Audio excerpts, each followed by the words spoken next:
Hey everybody, welcome back to Rust Belt Diecast Customs. Today we're starting a new project. This is the 1951 Willys Jeep Pickup from Matchbox. And I absolutely love this casting. It's just so cool and vintage, and it's really fun. I've seen some awesome customs of this, so we're going to try to live up to its standard here. It's got a great bed to work with that we're going to put some probably wood in, I would think.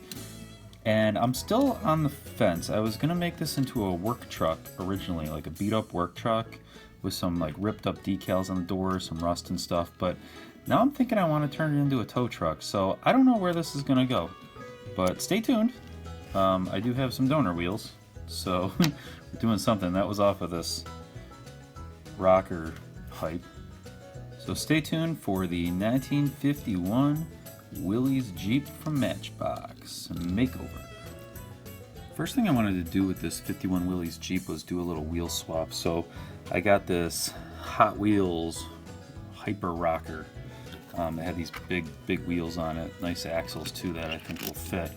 So we're gonna do a little wheel swap here. So we'll strip this off, or take the body off, which is our first start anyways on any project.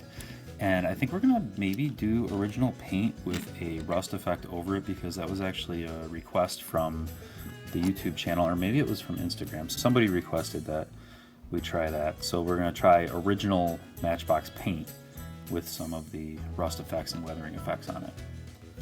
Now that we have our Willys Jeep Pickup stripped down, I got the new screws in. If you want to see how I drill and tap and get those screws in to reassemble, check out one of my other videos. I'm probably not going to show that every time because it's just sort of the same exact process each time. I'd rather focus on customization. Here's the interior. Got some seat belts in there. Other than that, it's pretty basic, but the bed is really what I'll be working on the most on this particular project. Might paint the seats, maybe like a brown or something. This is the base, and this is the glass. Very little tiny glass. So we'll set that aside. I got a little bag for that to go into. And like I said, we're doing a wheel swap. So here's the new wheels. So what I'm gonna do is get in here. You have the little tabs. So there's two tabs on one side, one tab on the other. What I'm gonna do is pry against the tab that's by itself, and they just pop right out. You just really light pressure, because you don't want to bend the axles, because I will use these wheels again. I know some people don't use the stock mainline wheels, but I like how they look. So I might put these on something else. I actually have a little project that I might use those on. So those are out. So then these will drop right in, and all you gotta do is pull that tab back.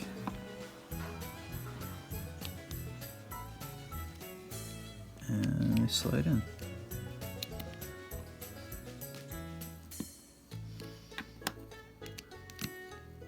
There you go. The rear ones are in. I'll do the front. And these look like they're going to fit right on. We're going to put the whole thing back together now and see how well they actually fit. There you go. Those are in. Put the back. Oh, there you go. Now the back's in. So they're rolling chassis here. Let's put it back together. Since I wanted the Willys to roll correctly, you see now it's rolling. In the last shot, you maybe saw that it wasn't rolling. I actually had to remove the sides of the bumper, which I think kind of gives it a little more of a rugged look.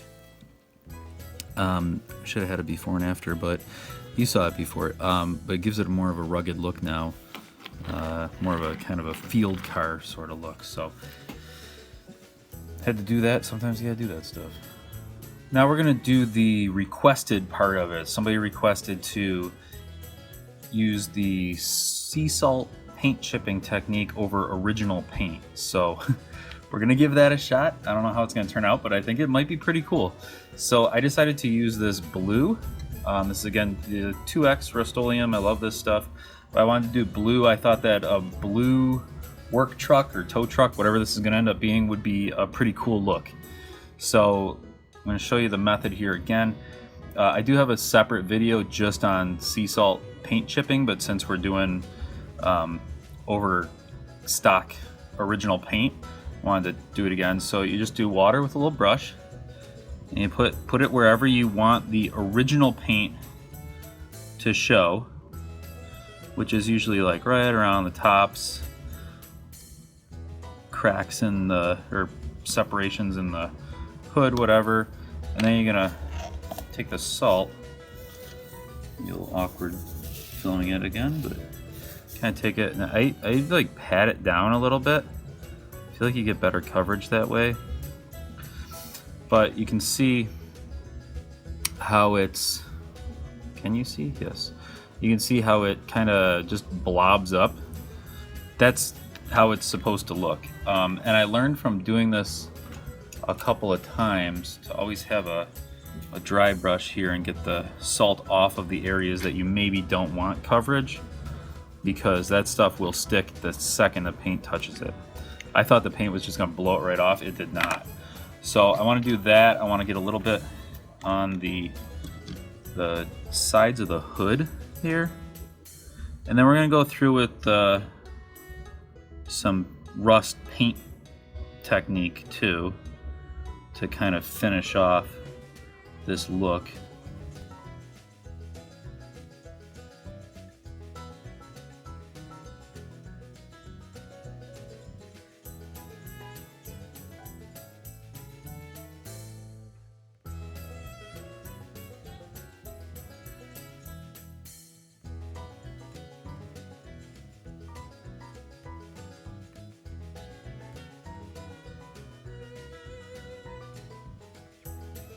So I think she is ready to go. I'm gonna let this dry. I usually let it dry for a little bit, 10, 15 minutes.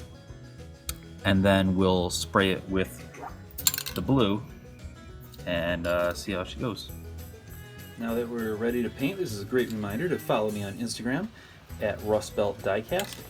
So again, we're using this Rust-Oleum 2X Ultra Cover. This stuff is great. No need for primer and stuff like that, even on the raw paint like this. So we're just gonna get a nice coat on.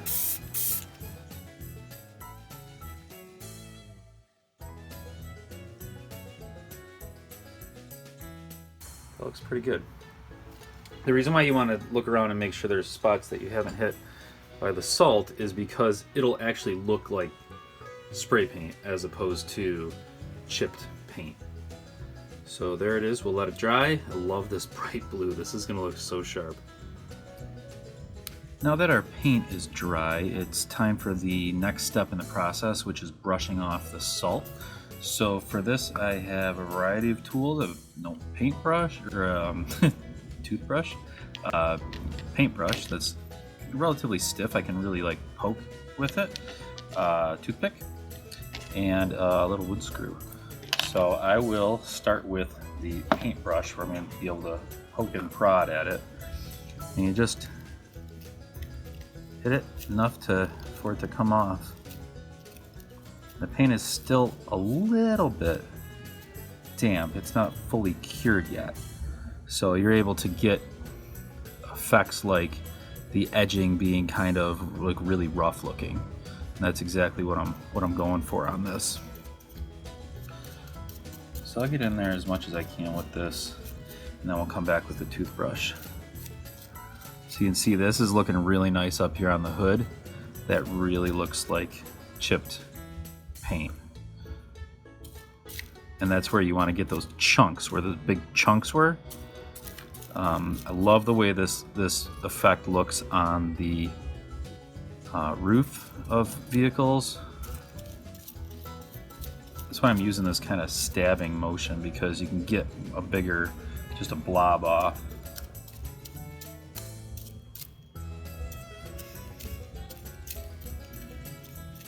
Nice. I'll get in here along the bed. We're probably gonna use a toothbrush for that. So now we're able to get a little bit more aggressive now that we have the core of it kind of chipped off. Get in along the bed here. And this is where you really want to get in there and make sure all the salt is out. Because once you come in with the rust technique, with the painting, it's going to be troublesome to get the salt off. So you see it's smearing the paint around a little bit, but that just kind of adds to the motif. But you're trying to brush away from it, or out at least. So this was a truck that was, you know, used for a long time, and the owner decided to repaint it, and just didn't stick, or didn't last all that long. And the grill we're gonna chrome out and get some rust on the grill. I remember when I was showing in the wheel wells, we did get a little bit of salt in there. So that is looking pretty good. Got a little spot on the bed here, on the tailgate. There we go. So that's looking pretty good. That's looking like how it should when it had some paint chipping. Then we'll get in and hit it with a little bit of rust and stuff here and there along door edges and stuff like that, and really build up that look. So now that we have all of the salt off, we can go in with the toothpick and work along door edges like this, just pulling out a little bit more paint along the door edges, which is usually where it's going to wear the most. So think about if you were actually using this vehicle, where the paint would wear off. Probably above the door here you'd have a couple chips from putting your arm up there and stuff. And you can make it look really random. You can make it look kind of like across the whole thing. But I find running the toothpick like this kind of makes it a little more random because it jumps around a little bit. And you can see how that gives it more of a natural look. And of course, when you're in here too with the toothpick, you can kind of clean up these spots that maybe had a little too much blue paint pushed into them from the brushes. So you can just kind of get in and clean that up and knock off any more salt that you see. So this is just more fine-tuning of the look. And again, on this side, doors, around the doors, kind of get in, chip out a little bit. Sorry, has some on the window, but you can get a little bit more like that. Also, a spot that tends to get it is right here, and you can kind of work your way back into, blend that in kind of just with the edge of the toothpick, because that's the part that's going to get hit with like rocks or bugs or whatever stuff along the way on the road is going to be chipping away this front. Up along the grill too, we'll hit little spots like this.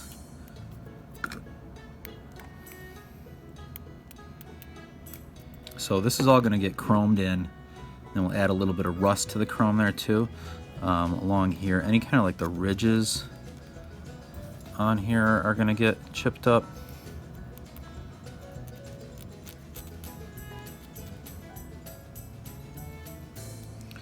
Pretty much anything that's raised, you can really get in there and just poke at it a little bit. And you can see that it just, because the paint isn't fully cured or set yet, it's easy to get in there with it. Get along that edge. Right up on the A-frames even, you can pick a little bit. So you can already see how this is looking more realistic, like it actually did get the paint chipped off of it, right above this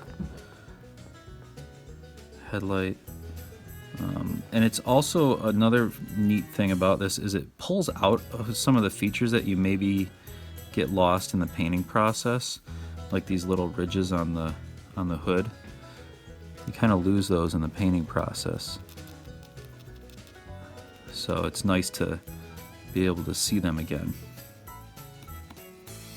Smooth that in a little bit. You can see the front end is already looking much more realistic. The wheel wells. So that's the technique, and then next you could come in with rust, or you can leave it as is, but we're going to come in with a little bit of rust around the bottom of the doors for this particular project. I went ahead and sprayed the bed blue to match the truck. We're gonna go in and weather the wheel wells a little bit, but the rest of it is just gonna have wood laid down. So that's not a big deal to do that, but we'll add some rust and stuff to the wheel wells so it'll kind of match the rest of the vehicle. But right now what I wanna do is paint in the interior. I'm just doing the seats in this brown acrylic it's the same brown that I use for like rusting, and I'm going to do the seats and the interior part, but I'm leaving the steering wheel and the dash, or at least the steering wheel, black. I think the rest will maybe be brown too. So I'm just using this very fine brush because I want to just get a little bit on. So what I'm doing is I'm going to it's like a semi-dry brush effect, so that when it's done it'll look a little worn. It'll look like the brown is dirty and the black is showing through, so I'm not really giving it a really solid coat like I normally do with interiors that I want to just cover completely and look almost like a new upholstery. So you can see I'm just getting a little bit on there. So using the brown kind of dry brushy sort of method, and also some toothpicks with some black and chrome paint, I was able to get this nice interior effect it's kind of weathered looking. It's not like obnoxiously weathered looking, but I think it turned out really nice, and it was exactly the look that I was going for. It was just some kind of beat up seats. Well, a couple other things are drying. I'm getting some of the mud and stuff on the base, and I just wanted to get a little on the wheels. So all you gotta do is just take your sponge, and I got a little orange on there too, and just kind of just blot it all over. It just doesn't really matter. It's supposed to be random. It's supposed to be just blop, blop, blop. So something like that works great. Just a little brown. Ooh, she's coming together. So now we have the base and the wheels and everything all muddied up and a little bit of rust on the front and rear. We have our interior ready to rock. Now we are going to work on this. Now the majority of this is going to be chipped paint, whatever, but then there will be a little bit of chrome on here, mostly details on the front end. Now we're going to do our sponge rust method, and it's going to be just down here along the baseboards, a little bit in the bed maybe, some places where you would normally see some rust, but most of what we're doing on here is going to be mud. So you'll see as it sits on the base, we have mud on the wheels. We're going to get some mud kicked up around. I think we're going to do a little bit of a splatter technique on here, but a lot of just blotty kind of mud. So let's get cracking here. And what we do is mix a little bit of the orange and brown until we get a nice mixed pattern out of it. You can see it kind of forming as we go. You want to get not super consistent pattern here for rust, because rust isn't very consistent. A little bit under here where it might get rusty. Now when you're doing the rust, you want more orange than brown. You want to get in where the transition is from the paint, because that always gives a nice effect. As it transitions from one color to the other, have a little rust, kind of helping it along. And you think about the places where rust might actually be. So like in these little like seams, and that's why I have almost a point on this sponge, so I can get into those places without disturbing too much of the paint around it. You see that? Maybe like underneath these little door pieces, and you can kind of streak it down a little bit, because as it got, the rust gets wet, it'll kind of run down. So this is almost completely dry, this sponge, and that's when you can do that and get that little effect, like the rust is running down. You don't want to do that along here. That's a really fun effect to work with because you can kind of get your finger in there and to lighten it up, but it really works well when you're working along ridged areas that you can kind of draw down from the ridges. There was a spot in here that I really wanted to get, and it's where these two pieces come together, and there's a spot that's kind of blotty, and I have this much smaller piece that I cut to a finer point that I'm going to try to get that spot with. Sometimes you just have a little piece of foam that's made specifically for that one little spot.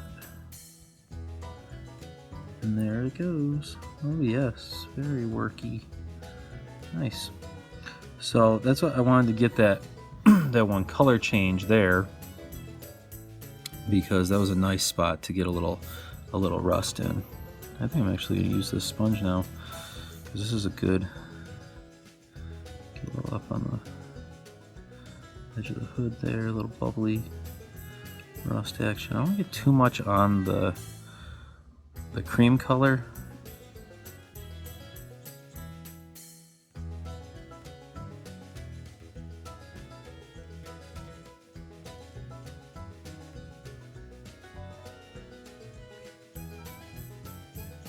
So I think we're good there. I'll go around and like look at it a little more and see if there's anything else. But I wanted to, while I had this orangey, nice orange palette going here, I wanted to get in and just hit these along where this is going to hit the wood. Get the wood on there. I'm going to hit down in here so that the edges can be nice and rusty where the wood's going to be. Another neat effect that you can get with the little sponge is going along the very edges of where the paint color breaks, just smearing in and then wiping it off with your finger. And if you can see that, you get a little bit of just a cut-in rust edge. So that adds a little bit more, and you'll see that that is around some of these other parts. I've gone through and kind of did that, and that's just a little bit more of an effect that you can do when you have a much darker color as your top color on this chipped kind of effect. And again, I'm new to the sea salt paint chipping, so I am learning that I can apply a lot of different methods to it once it's done. So that's another one of those, and I think that's a really nice look. So this next part I didn't want to film the whole thing because it's a very tedious process, as you can see, with tongue depressors and blades and scissors and super glue. It was a lot of stuff. So the thing about this casting is the little nub that supports the base post is actually in the bed of the truck. So when I put the body together, it would interfere with it coming together like that once this is on, so you would still see the post there. So what I had to do was make the wood bed in the truck, because I wanted to do a wood bed. I had to make it removable. So I got the four corners glued on, and I cut in to make it look like it was planks, and then this part actually comes out. So then when I finally do the final assembly here, and all of this comes together at that time perfectly, there we go, then this piece will just drop into the middle and snap into place, and I'll obviously have some super glue in there as well to hold it, and then we'll stain it when it's in place there. Now that we have that bed liner, I guess you would call it, the wood for the bed all set up, we're gonna put it back together. We're gonna reassemble, and then we're gonna do some like mud and weathering effects on the wood. I have a couple little accessories that I made for the bed of the truck. I decided this is gonna be a mining truck. So it's this like old miner that, I found this little thing, I don't even know what it's from, but it was in a junk drawer. And then I made a little pickaxe, because what's a miner without a pickaxe? So that stuff will go on the bed. but we got to put this guy back together first. So I already have the glass in because that was kind of a weird finicky thing and it just snapped in. So I was like, okay, we'll just put it like that. And then the main body goes in. So you can see that's fitting really nice right here. We're gonna put the wood in after we get it all together. So now we can go ahead and get the bed in. Now that, because I needed that to be open because it kind of all fits together. So, sorry, just loosening up the wheels there, so making sure they work. So this bed is just gonna get a little dab of super glue, and then we're gonna drop it in, and then we're gonna do some weathering on it. So just a bit of super glue, because this is a really nice tight fit that we put together here. So there's your bed, wood bed, and I like that. I've seen a few of these where they put the wood bed right over the wheel wells and then build up the sides. But I like the idea of the open truck, especially for its new owner, is her old owner, I don't know. The new life for this vehicle is a mining truck, so just a kind of an independent old miner. So now what I have is I have a couple old brushes here.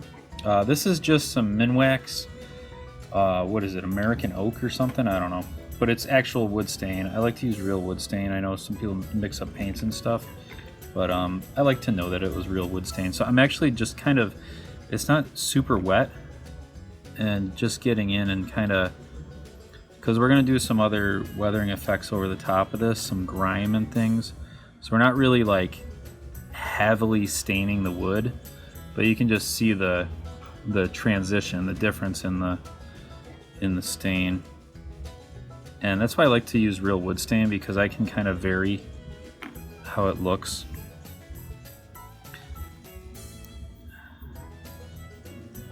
So that looks nice as is, and if we're making like a new truck, I'd be like, yeah, let's do that, because that looks pretty good. But we're not. So what we're gonna do is gonna use the same brush here, and I have my black enamel that I use for a lot of stuff, and it's heavily broken down with some denatured alcohol. So what I'm going to do is, you can see there's some paint on the bottom. What I'll do is get jabbed down into that, and then I have kind of a full brush of a little bit of paint, a little bit of whatever, and then I'm just going to touch a couple spots on these grooves, and you can see how it just takes that really well, and it pulls out those grooves, kind of makes it look like there's, you know, some grime stuck down in there from decades of use. And especially this guy's a miner, it's a lot of dirt and grime and stuff, so we can even build up a little bit here and there, make it run down into the boards.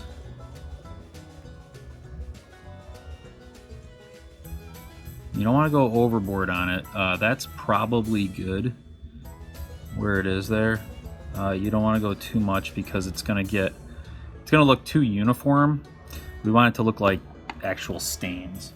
Now it's always a nice kind of final step is getting the chromed out parts here. I looked up a couple of these Willys Jeeps, and I found the ones I liked the most were the ones that didn't have a ton of chrome. So there's these like horizontal lines that I'm gonna try to just hit. So I saw one, I'll pop up a picture here, and it just had the horizontal lines chromed, and I thought that looked really cool. And it's looking really nice already. It doesn't overly do it.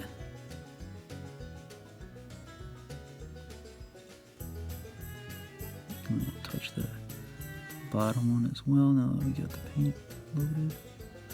Perfect. So yeah, that's a nice clean kind of look. And this guy, you know, he's not about chrome, he's about mining the countryside, making his living out there. So we'll come back once this chrome dries and hit a little mud up in the fender, or up in the grill rather, and on the headlights and stuff. But yeah, that's the front end. It looks nice. And now that our grill is muddied up, everything's done, it's all reassembled, ready to go, we can add our finishing touches. One of which is this mined, I don't know what it is, gem of some kind, I don't know. And then, of course, every miner's favorite tool, the pickaxe.